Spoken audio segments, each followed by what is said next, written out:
दोस्तों मैंने कैशी पर काफ़ी सारे वीडियोस बनाए हैं और उन वीडियोस के नीचे कमेंट देखने को मिलते हैं कि कैशी में अगर हम अगली बार लोन लेते हैं तो हमें जो मतलब लोन है वो ज़्यादा अमाउंट का मिलता है या नहीं मिलता है। मेरे कहने का मतलब ये है कि जैसे मान लीजिए कि मैंने कैशी से 5,000 का लोन लिया और मैंने उसको पे कर दिया और पे करने के बाद जो दूसरा लोन मिलेगा वो ज़्यादा अमाउंट का होगा या नहीं।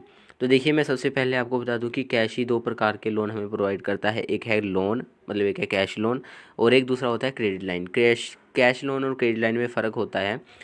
लोन में क्या होता है कि जैसे आपने मान लीजिए 5,000 का लोन लिया तो अगली बार आपको लोन हमेशा बढ़ के मिलेगा, चांसेस रहते हैं बढ़ के मिलेगा 90% चांस में। क्रेडिट लाइन में ये है कि एक फ़िक्स लाइन ऑफ क्रेडिट आपको असाइन करके दी जाती है। उस जो लाइन ऑफ क्रेडिट है उस अमाउंट को आप यूज़ कर सकते हैं। यूज़ से मेरा मतलब है कि उसको बैंक में ट्रांसफ़र कर सकते हैं।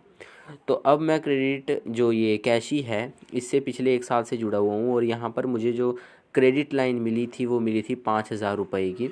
और इस 5,000 रुपये को मैंने काफ़ी बार आपको बताया भी है कि मैंने कैसे कैशी से लोन लिया है, कैसे उसको अपने बैंक में ट्रांसफ़र किया है। तो अब कैशी ने जो मेरी न्यू क्रेडिट लाइन है उसको बढ़ा दिया है, मतलब नई क्रेडिट लाइन जो मेरी मतलब क्रेडिट लिमिट है उसको बढ़ा दिया है। और जो क्रेडिट लिमिट बढ़ी है वो बढ़ी है 5,000 से 7,000 हुई है, मतलब 2,000 रुपये क्रेडिट लिमिट बढ़ी है। तो ये काफ़ी ज़्यादा कमेंट देखने को मिलते हैं कि लिमिट बढ़ती है क्रेडिट लाइन की। मैं क्रेडिट लाइन की बात कर रहा हूँ। कैश लोन में तो लिमिट मतलब लोन अमाउंट है जो वो बढ़ती है, क्योंकि जैसे मान लीजिए कि आपने लोन लिया और उसको पे कर दिया तो वो लोन ज़्यादा ही आपको मिलेगा। ज़्यादातर कंपनियां एनबीएफसी वगैरह ऐसा ही करती हैं। क्रेडिट लाइन में फ़िक्स रहता है, लेकिन हमारे केस में यहाँ पर क्रेडिट लाइन की जो लिमिट है वो बढ़ चुकी है। और यहाँ पर इसको कैसे बैंक अकाउंट में लेते हैं और कैसे बढ़ी है तो मैं आपको वो इस वीडियो में बताने वाला हूँ। यहाँ पर देखिए मुझे कैसी से एक मेल आई थी और इस मेल में क्या लिखा हुआ है, इस मेल में क्रेडिट लिमिट इंक्रीज से रिलेटेड लिखा हुआ है कि आप जो न्यू क्रेडिट लिमिट है आपकी वो 7,000 रुपीज़ है, उसको आप अनलॉक कर सकते हैं एप्लीकेशन में जाके। तो एप्लीकेशन में हम चलते हैं और उसको अपने बैंक अकाउंट में लेते हैं और देखते हैं इंटरेस्ट वगैरह क्या इसका रहता है।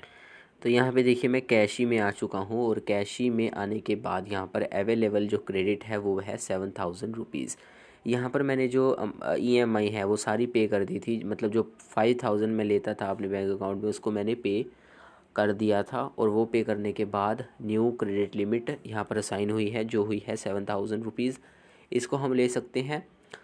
क्रेडिट लाइन का एक फ़ायदा ये रहता है कि जैसे मान लीजिए मुझे 7,000 की ज़रूरत नहीं है, आप उसको 1,000 आपने ले लिया बैंक में, जो आपके बचेंगे बाकी की जो लिमिट जैसे 6,000 रुपीज़, तो आप उसको बाद में भी बैंक में ले सकते हैं। तो ये क्रेडिट लाइन का एक फ़ायदा है और इससे आप 0% ब्याज पर शॉपिंग भी कर सकते हैं।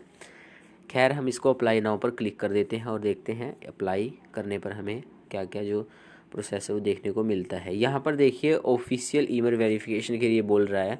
ये भी काफ़ी ज़्यादा कमेंट देखने को मिलता है कि जो हमारा मतलब ऑफिस का ईमेल है वो हमारे पास नहीं है। तो यहाँ पर ऑप्शन आपको मिलेगा ना स्किप का ऑप्शन, इसको आपको क्लिक कर देना है, बस स्किप कर देना है वो बिल्कुल आपको। तो वो तो आप कर ही सकते हैं। इसके बाद आपकी बैंक अकाउंट की डिटेल्स को कंफर्म करना है, उसको एडिट भी कर सकते हैं बैंक अकाउंट को। और एडिट करने के बाद वो जो मतलब आपका जो पैसा होगा उसी बैंक अकाउंट में ट्रांसफ़र किया जाएगा। यहाँ पर आप इसको जो है देखिए मतलब आप इसको सेट कर सकते हैं कितनी क्रेडिट लिमिट आप अपने बैंक में लेना चाहते हैं। मिनिमम 1,000 और मैक्सिमम हम 7,000 के लिए जो है हम ले सकते हैं। पर्पज़ सिलेक्ट कर देना है। यहाँ पर बहुत सारे पर्पज़ दिए रहते हैं, आप इसको कुछ भी सिलेक्ट कर लीजिए। जैसे मंथली एक्सपेंस बढ़िया रहता है तो ये आप चूज़ कर सकते हैं।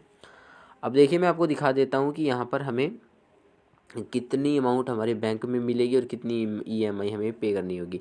मैंने काफ़ी बार कहा है कि आपको कि यहाँ पर जो कैश है वो एक अच्छा ऑप्शन है लोन लेने का, क्योंकि यहाँ पर जो हमारी बैंक अकाउंट में अमाउंट आएगी वो आएगी 6,793 6,793 इंटरेस्ट जो चार्ज किया जाएगा वो किया जाएगा 525 रुपये का।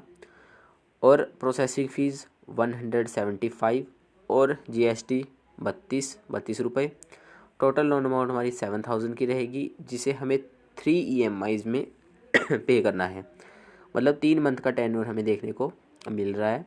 तो टेन्योर हमारा सेम रहा है, इंक्रीज़ नहीं हुआ है। जैसे जनरली वैसे इंक्रीज़ हो जाता है, लेकिन हमारे केस में नहीं हुआ है, हो सकता है आपके केस में हो जाए। तो यहाँ पर 7,000 में से मतलब जो क्रेडिट की जाएगी हमारे बैंक अकाउंट में अमाउंट, वो की जाएगी 6,793 रुपये। तो यहाँ पर काफ़ी अच्छी अमाउंट क्रेडिट की जाएगी। मतलब जनरली क्या होता है कि लोन एप्लीकेशंस में, जैसे मैंने काफ़ी मेरा एक्सपीरियंस रहा है इन एप्लीकेशंस में, जो अमाउंट क्रेडिट की जाती है हमारे बैंक अकाउंट में, डिसवर्सल की जाती है, वो काफ़ी कम की जाती है। लेकिन कैश ही में ठीक है, अच्छी अमाउंट हमें मतलब प्रोसेसिंग फ़ीस वगैरह कम देखने को मिलती है। इंटरेस्ट जो चार्ज किया जा रहा है वो यहाँ पर देख ही रहे होंगे आप, वो है 11.13% इंटरेस्ट हमें चार्ज किया जा रहा है। इसके बाद हम नीचे क्लिक करेंगे, इसके बाद हमें प्रोसीड पर क्लिक कर देना है। EMI अमाउंट देख सकते हो आप, ये EMI की अमाउंट है। इसके बाद हमें EMI की जो डेट है वो दिखाई देगी, जिसको कि आप देख सकते हो 3 EMI में हमें इसे पे करना रहेगा। टोटल जो हमें अमाउंट पे करनी रहेगी वो करनी रहेगी 7,525 रुपये।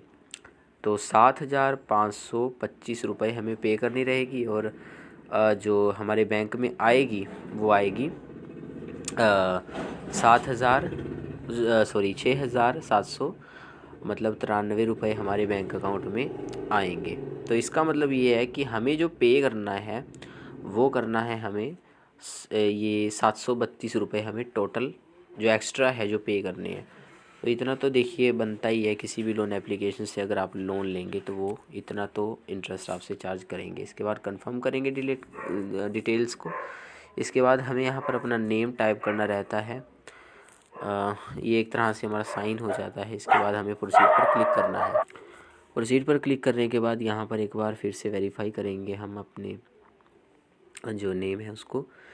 इसके बाद यहाँ पर अलाउ करेंगे। इसके बाद यहाँ पर देखिए हमारी जो रिक्वेस्ट है वो सबमिट हो जाएगी, और यहाँ पर जो डॉक्यूमेंट है वो एक बार वेरीफाई किए जाएंगे हमारे केस में, क्योंकि डॉक्यूमेंट वैसे वेरीफाई हो जाते हैं। ऐसा जनरली आपको इसमें कोई भी ये नहीं देखना है कि हमारा कोई दिक्कत रहेगी। जनरली जो 24 to 48 आवर्स के अंदर आपका जो लोन है आपके बैंक अकाउंट में क्रेडिट कर दिया जाता है। तो यहाँ पर इस तरह से आप इसको जो है ले सकते हैं अपने बैंक में, और इस तरह से हमारी जो लिमिट है वो भी बढ़ चुकी है।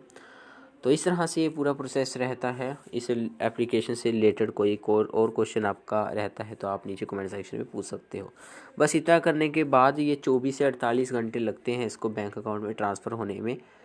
कुछ लोग बोलते हैं कि ज़्यादा टाइम लगता है, तो देखिए ज़्यादा टाइम क्या है कि अगर बीच में हॉलीडे रहते हैं तो ज़्यादा टाइम लग सकता है। यहाँ पर देखिए हमारा जो लोन है रिक्वेस्ट है वो अप्रूव हो चुकी है, और जो लोन है वो हमारे बैंक अकाउंट में ट्रांसफ़र जो कर दिया जाएगा 24 to 48 आवर्स के अंदर, जैसा कि मैं आपको बोल भी रहा हूँ। तो इसके बाद बस हमें वेट करना है और अमाउंट हमारे बैंक में आ जाएगी।